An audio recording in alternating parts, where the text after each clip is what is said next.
Di era digital seperti sekarang, internet menjadi bagian tak terpisahkan dari kehidupan kita. Remaja, sebagai generasi yang tumbuh bersama teknologi, sangat akrab dengan dunia maya.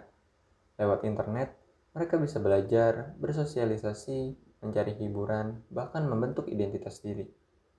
Namun, di balik manfaat besar itu, tersembunyi bahaya yang jarang disadari.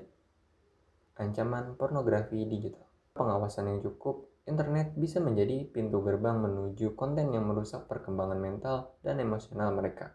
Di masa lalu, akses ke konten pornografi terbilang sulit dan terbatas. Sekarang, hanya dengan satu klik tanpa perlu mencarinya secara khusus, remaja bisa langsung terpapar. Pop-up iklan, algoritma media sosial, hingga tautan dari teman bisa membawa mereka ke konten dewasa. Bahkan, banyak dari mereka pertama kali terpapar bukan karena rasa ingin tahu, melainkan karena tidak sengaja.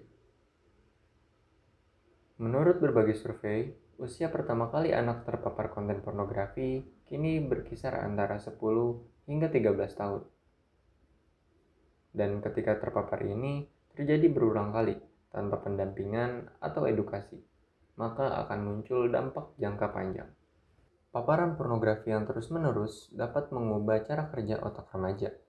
Otak mereka yang masih berkembang sangat rentan terhadap pengaruh eksternal, termasuk dari konten visual yang merangsang.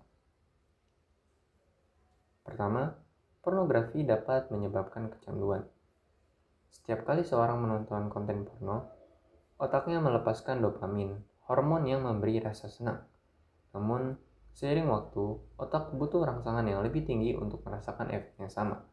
Ini menciptakan pola ketergantungan bahkan pada usia yang sangat muda. Kedua, pornografi membentuk ekspektasi yang tidak realistis tentang hubungan, seksualitas, dan tubuh manusia. Remaja mulai membandingkan diri mereka dengan apa yang mereka lihat di layar. Mereka merasa tidak cukup menarik, tidak cukup normal, dan bahkan tidak berharga. Dampaknya, rasa percaya diri menurun, citra diri terganggu, dan muncul perasaan cemas serta depresi.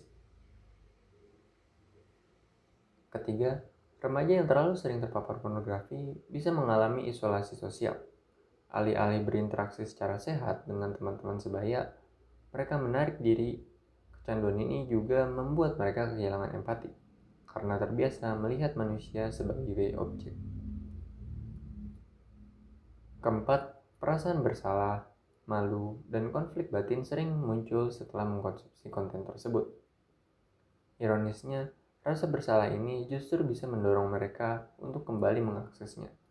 Sebuah siklus yang sulit diputus. Masa remaja adalah masa transisi. Secara psikologis, mereka sedang mencari identitas, jati diri, dan tempat dalam masyarakat. Otak bagian prefrontal yang mengatur kontrol diri dan pengambilan keputusan belum berkembang sepenuhnya.